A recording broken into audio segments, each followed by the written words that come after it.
Hey everybody, welcome back to another video.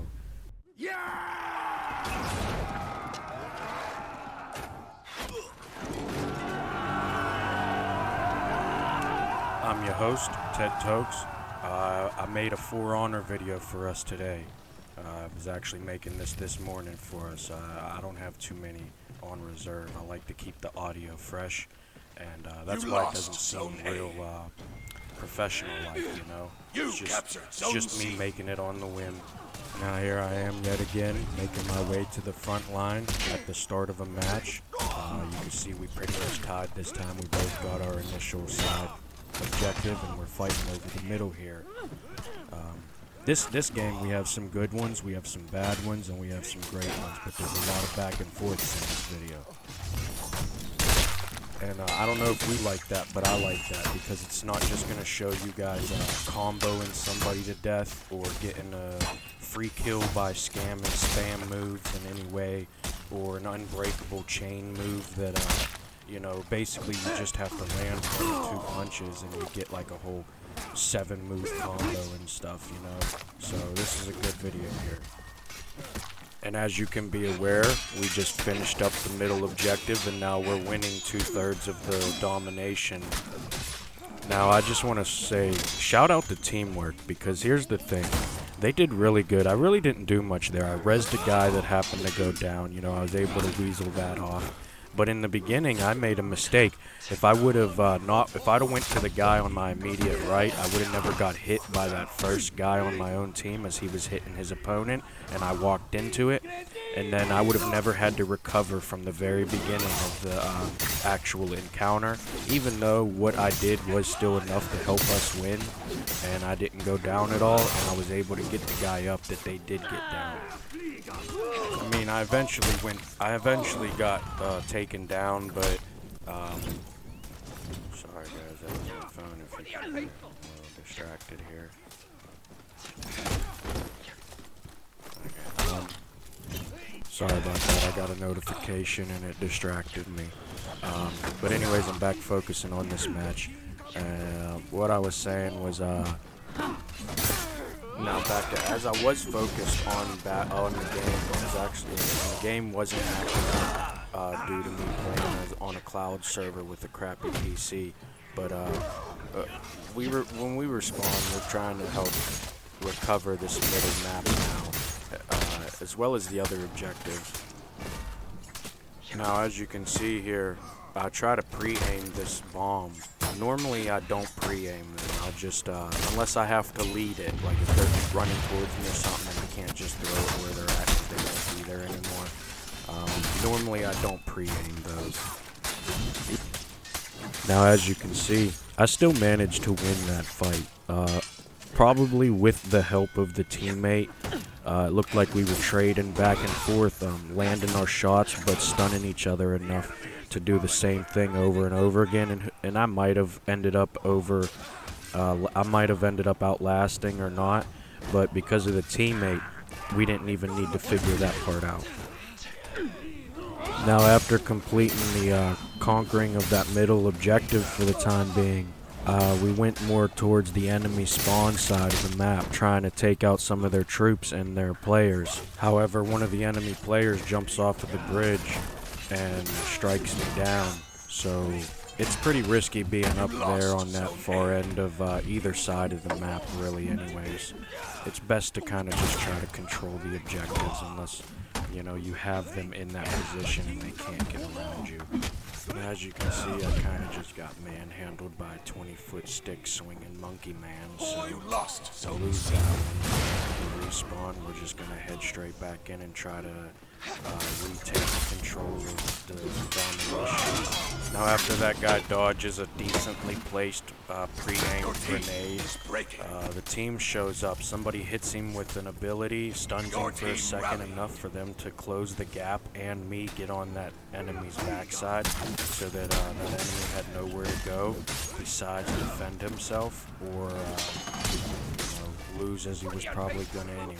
Now you can see after I was chasing him down, he had some support to help him counter my attack, and I just kind of make the decision to throw my fourth ability towards the center of their troops and players, so that maybe I can make an impact for my team as they're approaching their pretty fortified area, which won't be as fortified now that I've hit them in the center with a nice cannon bomb.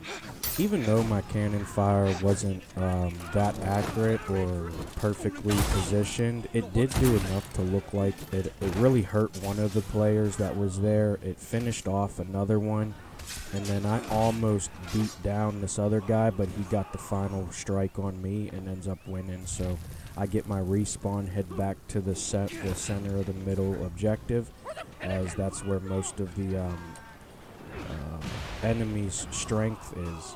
And ultimately, since we're winning 2/3 of the objectives, we just want to capitalize on controlling them like the shit that they are. Obviously, I didn't buy enough time for myself or my team as I would have liked to right there. I got myself pretty cornered and hung up on the position. Like, there was not really much for evasive tactics going on there, so it's pretty lucky that our teammate revives us and we have a chance to regen some of the health while looking over him as he's reviving another teammate, because at this point the game's getting pretty close to the end, and if we don't take control completely, we're going to have to fight for control. That's not something that I want to do this close to getting that I've tried to earn. Now, as you can see, I try to take out some of the troops here on the middle objective before helping my team advance to the rest of the enemies to try to take more control of the map. However, I have to evade some of these enemies as they have the upper hand on the initial impact as far as the actual fights go. So I'm trying to reposition. After dodging a pretty slick double drop down from the top ropes, they're continuing to chase me, and I hit them with a power move that does significantly good for myself. However, I'm gonna have to call bullcrap on this guy stunning me with his little smoke grenade, though.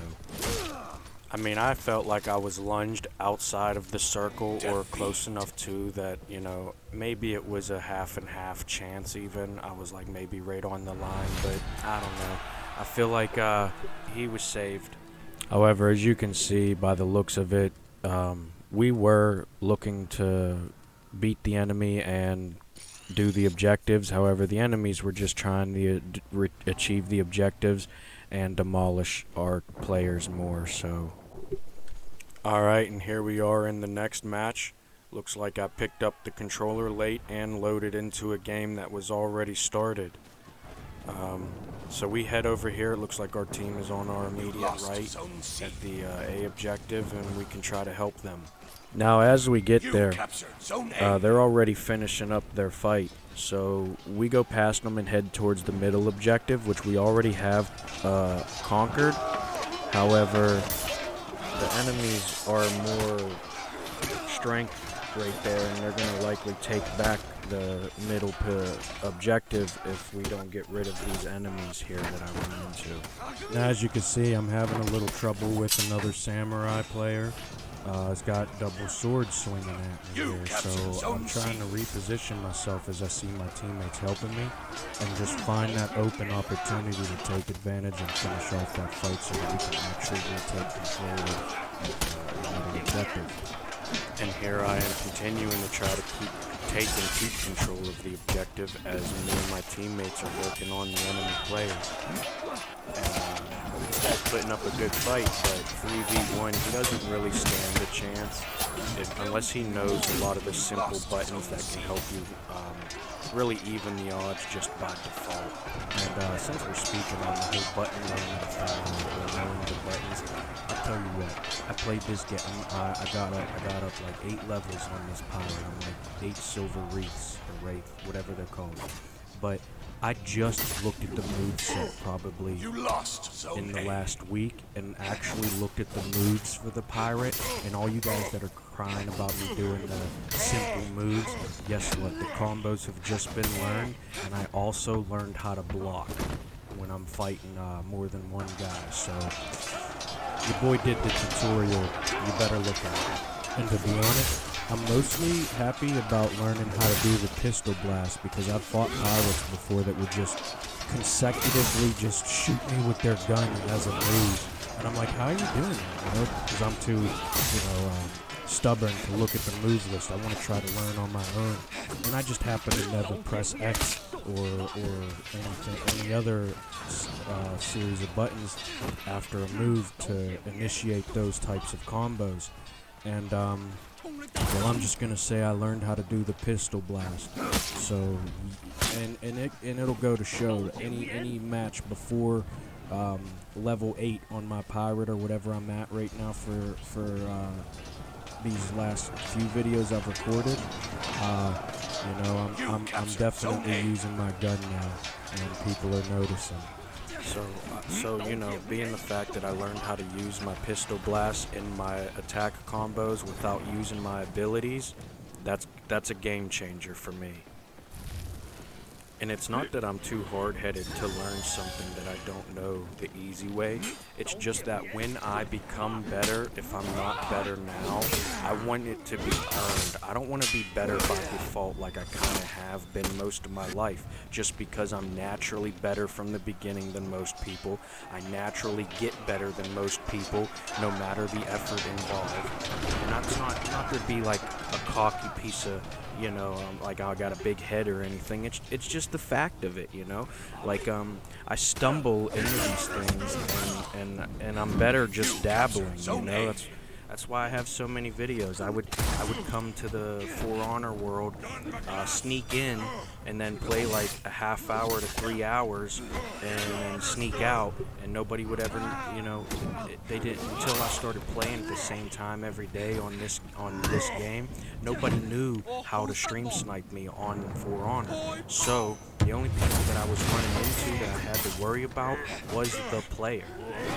And I didn't have to worry about the players who thought they were players but weren't actually playing the same game as everybody else. And I know it's not like I'm the best at everything. That's not what I'm saying, because there's a lot of things that I start out on and I'm completely below trash. And some things I've never gotten better at, but there's many things, and most things as a matter of fact, that if I put my effort into getting better and wanted to get better, I was guaranteed getting better. And that's not because I'm cocky or confident or oversure of myself in any way.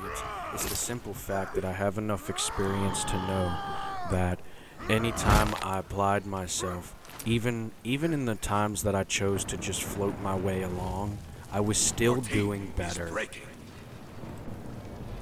And on top of me doing better as a rookie and untrained or even floating, here's the thing. I have yet to need some scam style tactic to get me my points on any game. I don't need a 20-foot sword. I don't need a character that stands 4 foot taller than any other character or the most of the others. I don't need a sword that swings faster than every character in a game. You know what I mean? I don't need a character that's twice the size with twice the size weapon. You know what I mean? I'm a regular old pirate with a little sword and a pistol, So, yeah, the pirate's a pretty sleeper character, but I don't know how to play with them. So the fact that you guys think I'm using them because it is a good player, just as all the players can be good players, I still don't actually know how to play with the pirate. Besides the pistol blast, I just learned how to pistol blast. I realized pressing X after a strong attack, I went and looked at the moveset list, so I just looked at the left side. I haven't looked at the actual combo list yet, because like I said, I want to learn for myself. But when I realized, because I was just tired of not being able to use my gun and being a pirate, I was just like, why do I keep playing this character when I'm not even using my sidearm like it could be, So we're getting better. Level 9 in the pirate, so that's that one though. We learned how to pistol blast, pressing the X after a strong attack. Either way, you take care. Much love.